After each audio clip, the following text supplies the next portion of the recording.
পাহাড়ি এলাকা বলে বিকেলের কোনো অস্তিত্ব নেই। সন্ধেটা নামে ঠিক ঝপ করে। দূরে বিশাল বিশাল পাহাড়ের চূড়া দেখা গেলেও ঠান্ডার সময় নয় বলে বরফের চিহ্ন দেখতে গেলে পাহাড়ের শিখরে পৌঁছতে হবে। পাহাড়ের ঢালে একটা চাতালের মতো জায়গায় দৈত্যের মতো কাজ করে চলেছে একটা জেসিবি মেশিন।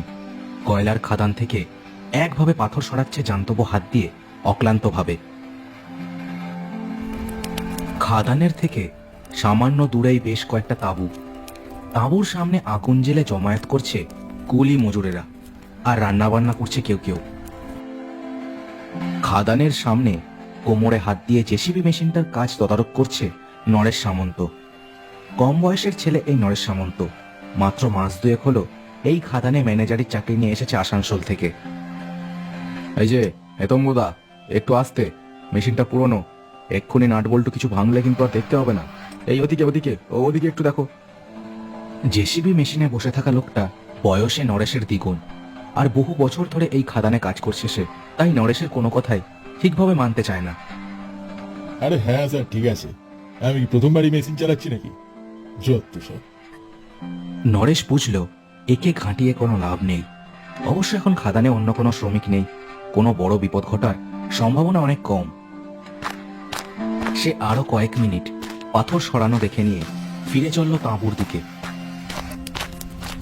আড্ডা দিতে থাকা মজুরদের পেরিয়ে নরেশ ঢুকলো তাঁবুতে।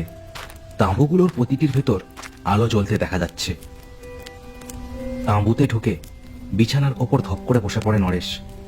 পড়াশোনা শেষ করে ফ্যাঁ ফ্যাঁ করে ঘুরে বেড়াচ্ছিল সে। তারপর এই খাদানের মালিক বিনয় চাঁদ মল্লিকের সাথে তার এক আত্মীয়ের যোগাযোগ সূত্রে এই চাকরিটা পেয়েছে সে। বসে বসে এইসব পুরনো কথাই ভাবছিল নরেশ। বাইরে জ্বলতে থাকা আগুনের তাপে এখানে বসে বসেও তার যেন আঁচ লাগছে। হঠাৎ প্রচন্ড একটা ধাতব শব্দে চটকা ভেঙে গেল নরেশের। বাইরে কুলি মজুররা জটলা শুরু করেছে। সবাই খাদানের দিকে তাকিয়ে আছে। নরেশ তাঁবু থেকে বেরিয়ে হন্তদন্ত হয়ে সেদিকে গেল। খাদানের কাছে গিয়ে দেখল হেতম্ব দৈত্যের মতো মেশিনটার সামনে কাঁচু মাচু মুখ করে দাঁড়িয়ে আছে। একজন দুজন মজুরও আছে সেখানে। কি হলো হে? হ্যাঁ, কি হলো? কি জানি স্যার, মনে তো হচ্ছে জেসিবির পিস্টন ঘষা খেয়েছে। বুঝেনি তো, পুরনো মেশিন আর কি। বলো কি? আরে তুমি তো পুরনো মেশিন বলেই খালাস, জবাবদিহি তো আমাকে করতে হবে। আরে আমি তোমাকে এতবার করে বললাম সাবধানে কাজ করতে, শুনলে না। পুরনো একটা মেশিন পার্টস ভাঙতেই পারে, তার জন্য এত কথা শুনতে পারবো না বাবা। সারাই করতে যা লাগবে আমার মাইনে থেকে কেটে নেবেন স্যার, হয়ে গেল। নরেশ একবার কঠিন মুখে তার দিকে তাকাতেই সে চুপ করল আর তাকিয়ে রইল জেসিবি মেশিনটার দিকে। এই যে তোমরা হাঁ করে দাঁড়িয়ে না থেকে মেকানিক ছেলেটাকে রাখো। মজুরেরা এ কথায় সবাই একে অন্যের দিকে তাকিয়ে দেখতে লাগলো। এবার এক বৃদ্ধ কুলি ওদের দলের মধ্যে থেকে বলে উঠল, বাবু, মেকানিক সুব্রত তো এখানে নেই গো। সে তার গ্রামে গেছে আজ সকালে। বলল তার মায়ের খুব শরীর খারাপ। মানেটা কি? আমি এই সাইটের ম্যানেজার, আমি এসবের কিছুই জানি না। কি হচ্ছেটা কি এই খাদানে? যে যখন খুশি আসছে, যে যখন খুশি যাচ্ছে, কি আশ্চর্য! নরেশের চিৎকার চেঁচামেচিতে সবাই কুজকুজ ফুসফুস শুরু করলো। নরেশ বুঝল এই সময় উল্টোপাল্টা কিছু বলে ফেললে এরা কাজ বন্ধ করে দেবে। যাকগে, এই মেকানিকের বাড়ি কোন গ্রামে? তাকে না ডাকলে মেশিন সারবে না, আর মেশিন না সারলে কাজ বন্ধ হয়ে যাবে। সবাই বসে পড়বো, বুঝলে সবাই? আর এমন একটা জায়গা, এখানে কোনো ফোনের টাওয়ারও লাগে না। ধুর। এই যে স্যার, তার বাড়ি হলো গিয়ে সেই নীলগ্রামে। এখান থেকে কালা পাহাড়ের জঙ্গল পেরিয়ে সেখানে পৌঁছতে সময় লাগে প্রায় ওই গোটা একদিন। বলো কি? কি মুশকিল!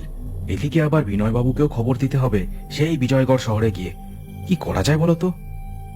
মজুরদের মধ্যে থেকে আবার একজন বলে উঠল, স্যার, মেকানিক আনতে আমাদের মধ্যে থেকে কয়েকজন যাক, আর আপনি গিয়ে খবর দিয়ে আসেন শহরে। কিন্তু যেদিকেই যাওয়া হোক না কেন, দুদিন সময় তো লেগেই যাবে। কি বলো তোমরা? হ্যাঁ, শুনুন ম্যানেজার বাবু, মেশিন যখন আমার হাতে খারাপ হয়েছে, আমি যাব মেকানিককে নীলগ্রাম থেকে আনতে। নরেশ সবার কথা শুনল। তার মনে হলো এই হেতম্বকে একা ছাড়লে আবার কি কাণ্ড বাঁধাবে কে জানে। সে তাড়াতাড়ি বলে উঠল, বেশ, আমি, হেতম্ব আর দু একজন চলো নীলগ্রামের দিকে। চন্দ্র আর বড়ুয়া চলে যা বিজয়গড়ের দিকে। আর বাকি সবাই এখানে তাঁবু পাহারা দিও। কাল সকালে ভোর ভোর সবাই বেরোবো। এখন যাও, যাও, সব নিজের কাছে যাও, যাও যাও যাও। আর কারোর কোনো কথা না শুনে নরেশ গটগট করে হেঁটে নিজের তাঁবুতে গিয়ে ঢুকলো।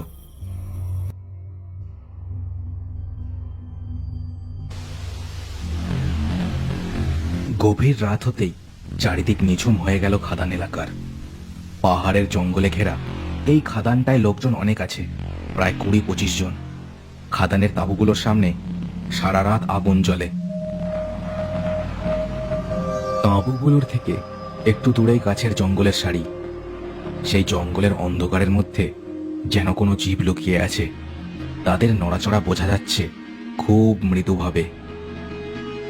শুনলে, কাল দুটো দল বেরোবে। একটা যাবে পাহাড়ের উপরের দিকে, আর একটা যাবে পাহাড়ের ঢালের দিকে।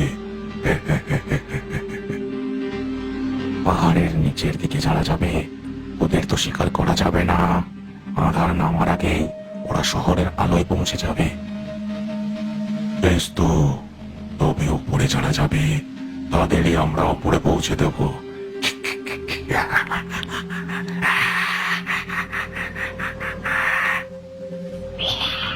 পাহাড়ের বাতাসের মধ্যে অশরীরী হাসি ভেসে চলল। তাঁবুর মধ্যে থাকা একজন ছাড়া আর কেউই সে শব্দের মানে বুঝল না। মজুরদের তাঁবুর মধ্যে বৃদ্ধ কুলে উঠে বসল। কি বিপদ যে তাদের সামনে আসতে চলেছে তার যেন সামান্য আভাস পাচ্ছে সে।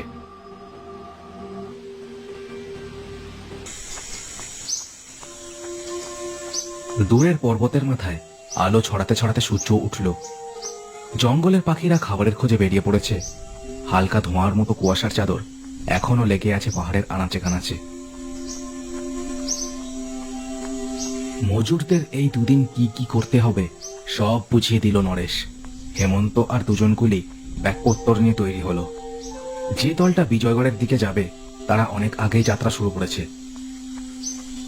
নরেশ তার কথা শেষ করে এগোবে ভাবছিল, এমন সময় সেই বৃদ্ধ কুলিটি তার দিকে এগিয়ে এলো। তার মুখে যেন ভয়ের ছাপ পড়েছে। কি হলো গো কাকা, কিছু বলবে?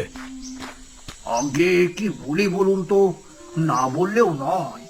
দেখেন বাবু, আমি এই পাহাড়ের শেষ আদিবাসীদের গ্রামের মানুষ। এই পাহাড়ের অনেক গল্প আছে। এই কুলি মজুররা সব আশেপাশের মানুষ বলে অনেক কিছুই এরা বোঝে না, তবে আমি বুঝি। আমার মতো অনেক বুড়ো মানুষেরা অনেক কিছু বোঝে, তাই। নরেশ বিরক্ত হয় এসব কথায়। কি বলতে চায় বুড়োটা? এত হেঁয়ালি করছে কেন? কি বলতে চাও স্পষ্ট করে বলো কাকা, এত হেঁয়ালি করো না। এমনি দেরি হয়ে গেছে, অনেকটা পথ হেঁটে পাহাড়ে চড়তে হবে। তুমি একালে শহরের মানুষ, যা বলবো বিশ্বাস করবে না। হ্যাঁ, তবু বলছি, এ পাহাড়ে তেনা আর বেনার বাসা আছে। তেনা বেনা খুব ভয়ানক প্রেত বাবু। আমি কাল রাতে ওদের হাসির শব্দ শুনেছি এই তাঁবুর আশেপাশে। এই নিন, এটা রাখুন। এ কথা বলে অবাক হওয়া নরেশের দিকে বুড়োটা একটা লম্বা ধূপের মতো কিছু বাড়িয়ে দিল। নরেশ সেটা হাতে নিতে সে আবার বলে উঠল, তেনা আর বেনা এ পাহাড়ের কাঠকুটো কুড়োতো, কখনো পুরনো খাদানে ঢুকে জিনিসপত্র চুরি করত। কিন্তু একবার এক পুরনো খাদানের ধসের মুখে পড়ে মারা যায় দুই ভাই। আর সেই থেকেই খাদানের আশেপাশে ওদের ঘুরতে দেখা যায়। শয়তান, ওরা শয়তান, বুঝলে বাবু? শয়তানের পাঠানো নরকে জীব ওরা। যাই হোক, সাবধানে যাবেন, আর আঁধার হলেই আগুন জেলে নেবেন। ওরা আগুনকে ভয় পায়। আর হ্যাঁ, সাথে ওটাও জেলে নেবেন, ভগবানের কাছে প্রার্থনা করুন তেনা আর বেনার সাথে যেন আপনাদের দেখা না হয়। নরেশ ভাবল, প্রত্যেক পাহাড় আর গ্রামেই এমন এক একটা গল্প থাকে। সে আর কোনো কথা না বলে নীলগ্রামের দিকে যাওয়ার জন্য পা বাড়ালো। পাহাড়ের গায়ের জঙ্গল খুব ঘন না হলেও দিনের বেলাতেও ছায়া ছায়া হয়ে থাকে। সময়টা গরমকাল বলে কুয়াশার চিহ্নই নেই কোথাও। নরেশ, হেতম্ব আর দুজন কুলি চুপচাপ হেঁটে যাচ্ছিল পাহাড়ের চড়াই ধরে। তাদের গতি খুব একটা দ্রুত নয়, ওপরের দিকে উঠতে হচ্ছে বলে হাঁফও ধরছে তাদের। গাছগুলোর মাঝখান দিয়ে পায়ে চলার সরু পথ, সাধারণ মানুষের হাঁটা চলার কারণেই এই পথের সৃষ্টি, তা বোঝা যায়। স্যার, ওই কথাগুলো কি বলছিল আপনারা? তখন দেখলাম কি জানি, কি সব তেনার বেনা, কি সব যে বললো, যত সব বাজে বক বক। ও গল্প তো আমরাও জানি স্যার, বাজে কথা কিনা জানি না স্যার, তবে খাদানের ধস নেমে মরেছিল বলে ওই দুজনকে নাকি দেখা যায় পাহাড়ের যেখানেই ওই খাদান কাটা হয় সেখানে। এইখানকার আদিবাসীরা তাই অন্ধকারে নামলে পাহাড়ের রাস্তা দিয়ে কোথাও যায় না। আপনি বাচ্চা ছেলে তো, তাই এসব বলে আপনাকে ভয় দেখালো একটু। নরেশ এ কথায় বেশ বিরক্ত হলো। এই লোকটাকে প্রথম থেকেই একেবারে পছন্দ নয় তার। বয়সে বড় বলে তাকে যেন মানুষ বলেই মনে করে না।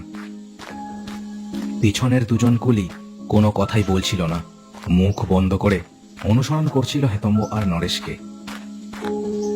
হাঁটতে হাঁটতে তারা পাহাড়ের বেশ খানিকটা উপরে উঠে এসেছে। এখানে গাছের উচ্চতা খুব বেশি হলেও রোদের আলো বেশ চড়া, তবুও কোথাও কোথাও যেন আঁধার জমে আছে। হঠাৎ তীব্র একটা শীষের মতো শব্দ পেল সকলে। চারজনেরই পা থেমে গেল সঙ্গে সঙ্গে। শব্দটা একবার হয়েই থেমে গেল। এই কিসের একটা শব্দ হলো না? পাখির ডাক তো নয় এটা। তবে তবে কিসের শব্দ? মনে হলো কেউ শীষ দিয়ে আমাদের থামতে বলছে। কে বলো তো? তাঁবুর থেকে কেউ আসছে নাকি? সবাই পিছন ফিরে ঘুরে ঘুরে দেখতে লাগলো। ফাঁকা জঙ্গলের মধ্যে হাওয়া শুধু হু হু করে বয়ে গেল একবার। এইভাবে সময় নষ্ট করার কোনো মানে হয় না। আচ্ছা, এই নীলগ্রাম আর কত দূর বলতো? বেলা পড়ে যে বিকেল আসবে আর কয়েক ঘন্টার মধ্যে। এগে স্যার, এখনো তো ঘন্টা চারেক লাগবেই সেখানে পৌঁছাতে। এই এই পাহাড় পেরুলে তবে সমান জায়গা, আর আর সেটা পেরুলেই তবে হচ্ছে গিয়ে। ব্যাস, বুঝে গেছি, চলো আর কি।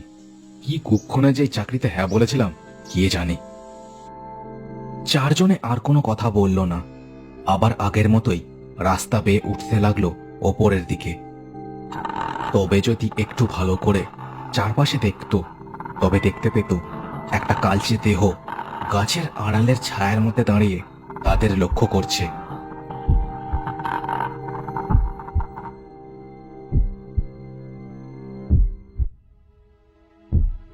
সূর্যের আলো ধীরে ধীরে দূরে পাহাড়ের গায়ে অস্ত গেল।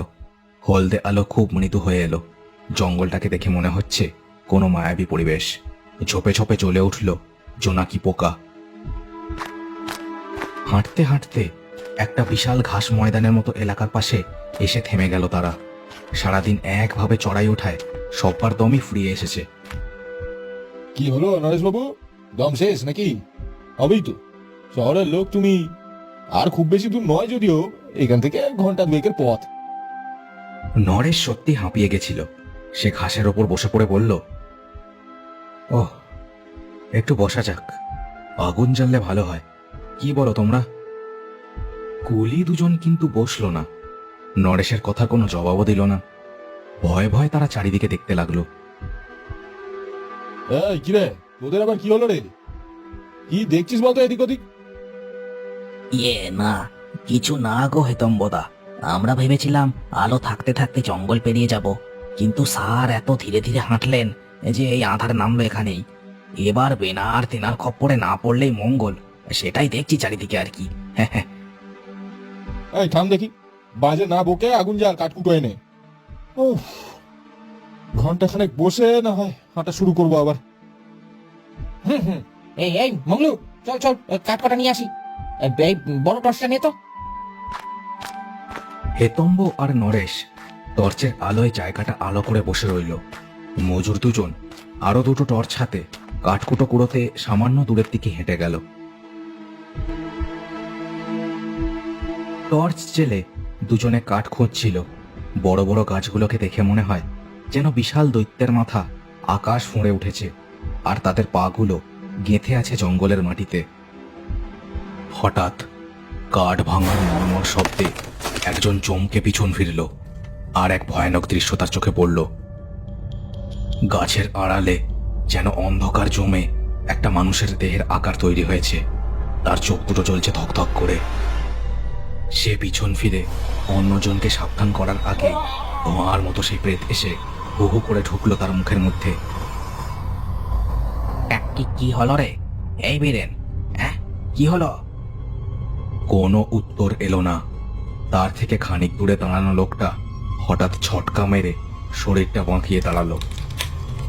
এই এমন করছিস কেন? কি রে, কি হলো? তার কথা মাঝ পথেই থেমে গেল, কারণ বীরেনের দেহটা ঠিক যেন টিকটিকির মতো উল্টে তার দিকে ঘুরে দাঁড়ালো। রে, পাহাড়ে খাদান কাটবি না? রে, কাটবি না? বল। মংলু একটা আর্ত চিৎকার করে উল্টো দিকে দৌড়তে শুরু করলো। পাহাড়ের গাছের মাঝখান দিয়ে দৌড়চ্ছে মংলু, আর তার পেছনে ঠিক সরীসৃপের মতো ধাওয়া করছে বীরেনের উল্টে যাওয়া দেহটা। প্রাণপণে দৌড়ে সে এসে পৌঁছলো ঠিক পাহাড়ের ধারে। সামনেই খাদ। নিচের দিকে তাকালে মাথাটা ঠিক যেন ঘুরে যায়। মংলু দেখল বীরেনের দেহটা তার থেকে মাত্র কয়েক হাত দূরে এসে দাঁড়িয়েছে। কি রে, এবার কোথায় পালাবি? কি রে, কোথায় পালাবি? আয়! কথাটা বলেই চিৎকার করে তার দেহটা দৌড়ে এলো মংলুর দিকে। মংলু ভয়ে দুপা পিছিয়ে গেল, আর সাথে সাথে খাদের থেকে নিচে এসে আছড়ে পড়ল। প্রবল একটা চিৎকারে চটকা ভাঙল হেতম্ব আর নরেশের। যেন একটা মারণ চিৎকার ভেসে এলো জঙ্গলের ওপার থেকে। কি হলো? কে জানি একটা চিৎকার করলো। হেতম্ব আর নরেশ তাদের টর্চ তুলে ধরল জঙ্গলের দিকে। মজুর দুজনের একজনকেও দেখা গেল না কোথাও। এই কে রে? কে ওখানে? কে দাঁড়িয়ে ওখানে? আয় সামনে আয়। হেতম্বের কথায় নরেশও তার টর্চটা ঘোরালো সেদিকেই, আর সে দেখতে পেল একটা ছায়া ছায়া লোক দাঁড়িয়ে আছে গাছের আড়ালে। কে? বীরেন না মংলু? কে ওখানে?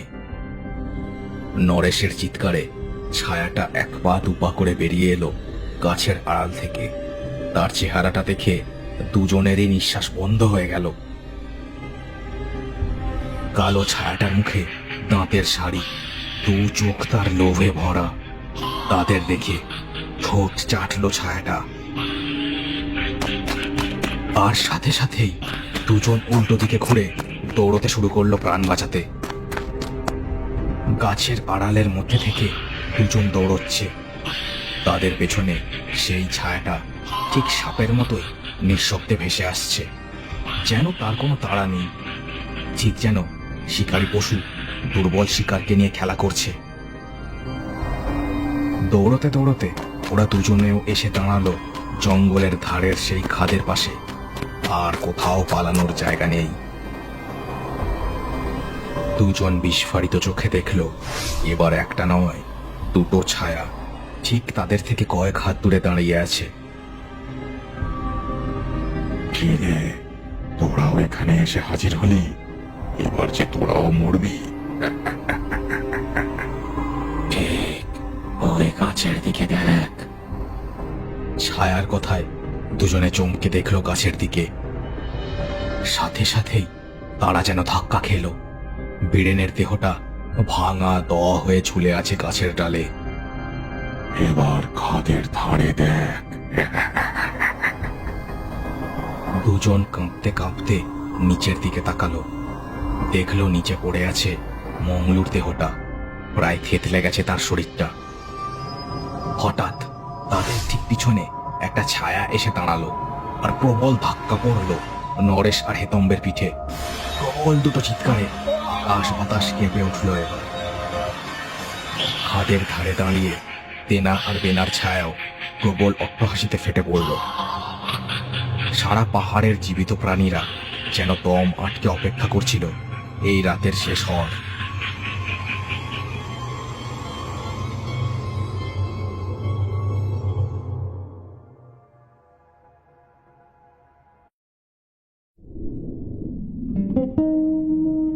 সকালে রোদের আলো চোখে পড়তেই প্রবল ব্যথায় চোখ খুলল নরেশ সামন্ত। চোখ খুলে সে দেখল সে নিজে ঝুলে আছে একটা গাছের ডালে। তার থেকে কয়েকশো হাত নিচে পড়ে আছে মঙ্গলুর দেহের পাশেই হেতম্বের শরীরটা। এমন সময় সে শুনতে পেল তার নাম ধরে কারা যেন ডাকছে। নরেশ বুঝল তাদের খুঁজতেই খাদান থেকে লোকজন জঙ্গলে বেরিয়েছে। বাঁচার আশায় সে হাঁকপাক করে উঠল এবার। আমি এখানে, বাঁচাও, বাঁচাও। কথাটা বলতে বলতেই আবার অজ্ঞান হয়ে গেল নরেশ। পৃথিবীটা অন্ধকার হয়ে গেল তার চোখের সামনে। খাদের ধারে সেই বুড়ো কুলি আর অন্যান্য লোকেরাও নরেশের গলার আওয়াজে নিচের দিকে ঝুঁকে দেখল। সব কাণ্ড দেখে সেই তীব্র রোদের আলোতেও তেনা আর বেনার আতঙ্ক যেন আরো প্রবলভাবে চেপে বসল তাদের সবার ওপর।